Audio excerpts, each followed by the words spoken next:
Hey, welcome back to part 2 of the worst stats for all 50 states. If you didn't see the first one, let me recap. In the almost 4 years that I've been researching, traveling, and making these videos, I've sometimes come across stats about places that make me scratch my head and wonder why. Why is this happening? Why do people still live there? Sometimes the stat is natural or something that can't be fixed, like an earthquake, and sometimes they're man-made, like corrupt politicians. No matter the state, they all have good and they all have bad. These two lists are just the things that stand out about each of our 50 states. Okay, recap over. The last list went from Alabama to Missouri, so that means our next state is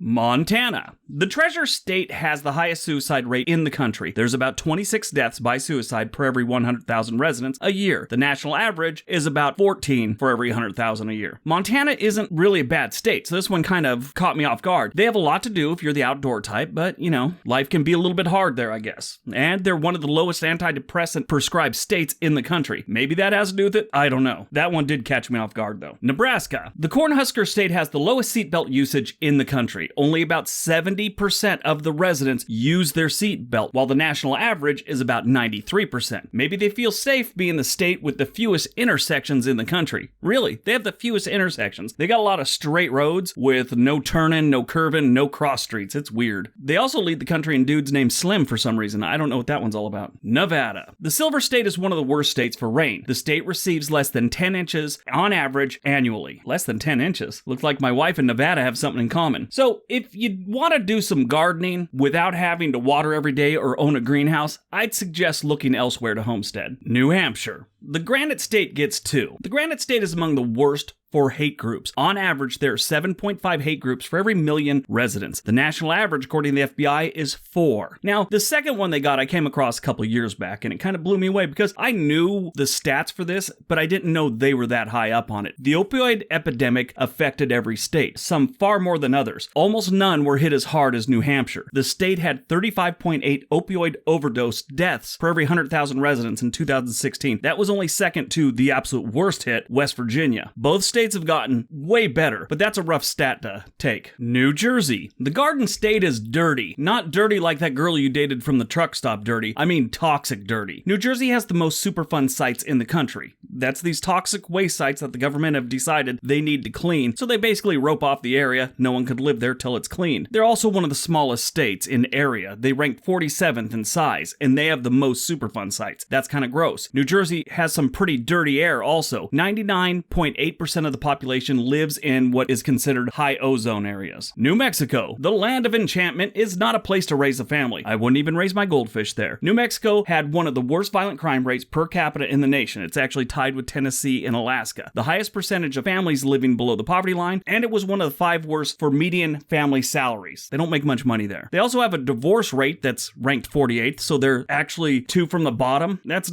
not good. The education rankings in most districts are horrible, and they have high teenage drug use in this state. If you want to live in New Mexico to save some money or something, because it's cheap to live there, has to be, everyone's poor, leave your kids with your parents, or send them off to be carnies or something, you know, take off with the carnival. Either way, they're going to be much better off than growing up in the land of disenchantment. New York. The Empire State is the worst state for STDs. In the last few years, chlamydia rates are up 2.4%. You know, chlamydia, I still think that might be a soup. It sounds like a soup. Anyway, gonorrhea is up 9.3% and syphilis is up 12.7%. Keep it wrapped in New York, everyone. North Carolina. The Tar Heel State residents over the age of 65 don't seem to want to go to the doctor until things get bad. They aren't really big on checkups, and they struggle with the cost when they actually do show up at the doctor. That stat is bad enough on a normal day, but when you have something going on like that virus that seems to be affecting the elderly the worst, it's pretty scary. North Dakota. The Peace and Garden State likes to drink. When you live in a place that gets that cold and is that boring, you kind of gotta understand. But boredom and drinking are 2 of the key ingredients to the stupidity cocktail. 48% of driving deaths involve alcohol in North Dakota. That's the largest share of any state. Nationwide, the average is 30%. Now, I hate seeing this stat. I had a friend in high school killed by a drunk driver. It happened right in front of my dad's business around 3 o'clock on a Friday. She was on her way to get a friend who I also know.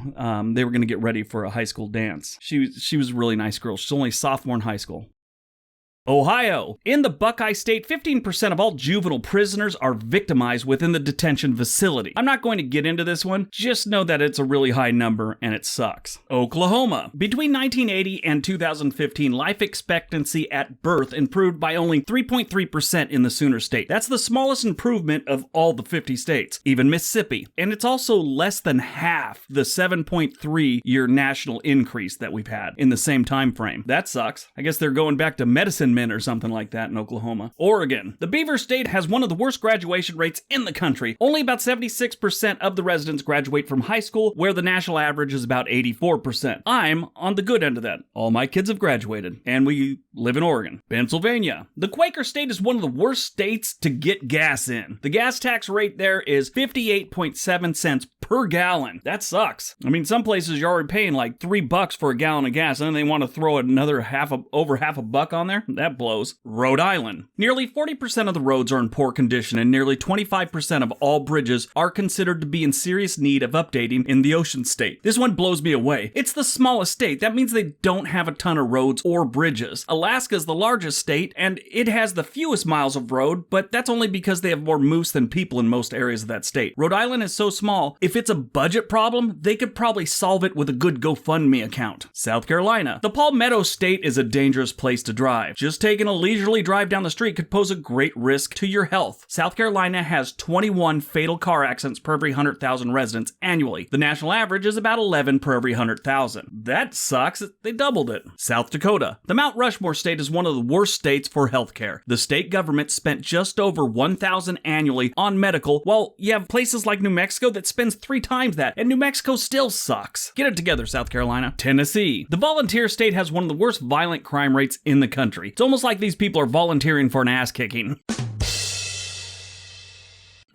Thanks, I'll be here all week. In 2018, there were 1.2 million violent crimes reported. That's up over 3% from the year prior. Texas. The Lone Star State is one of the worst states for higher education. Only about 17% of Texans have a bachelor degree, and only about 8% have anything higher. That one kind of blew me away, because Texas has a lot of really, really good universities and colleges and trade schools. I thought for sure they were one of the more educated states, which, like, kind of shocked me, but they do have a lot of rural areas, so it sort of makes sense. Utah. The Beehive State isn't big on voting. They have the 3rd lowest turnout rate in the nation, according to the United States Election Project. A shockingly low 28.8% of Utah's voting population actually cast ballots. The rest would rather go out and have a caffeine-free drink or wear a prairie bonnet. Vermont. Vermont is the 49th most populated state in the country. The state only has 625,000 residents. Virginia. The Old Dominion state has one of the worst costs of living in the country, and on top of having the worst cost of living, their minimum wage is the federal minimum wage, which is $7.25. That is officially 25% of what they actually need to sustain a family in the state of Virginia. Washington. The Evergreen State is just about the rainiest state in the country. The state gets 152 days of rain per year. That beats Oregon. Oregon's known for its rain. You'd think they'd be number 1. Nope. West Virginia. The Mountain State is the worst state for obesity. The obesity rate is among the highest in the nation, with 35.5% of the entire population being considered obese. Every time I've gone there, I've never seen one gym. No 24-hour fitness, nothing. Here in Oregon, they're everywhere. Kind of like our homeless. Never seen our homeless at the gym, though. That's a good thing, I guess. Maybe it's not. Maybe it'd be good if they went there. Who knows? Wisconsin. The Badger State was never known for having clean water. 90% of their lakes are polluted from farm runoff. They have a lot of cows and a lot of dairy going on there. Everyone's heard of Wisconsin cheese. Well,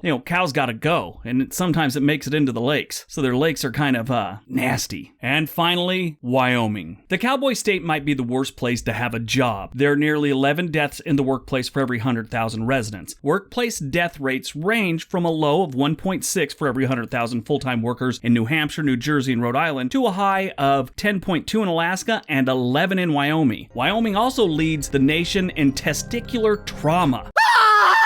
Yeah, that's real. Alright, so that is the video. I hope you guys enjoyed this series. Hope you got some information out of it. I hope you know not to go to cowboy bars in Wyoming and talk bad to girls, because you will end up with testicular trauma. Apparently. Don't forget all the links below. Give the video a big thumbs up if you liked it. Subscribe if you like what we're doing here. Everybody have a great day. Be nice to each other.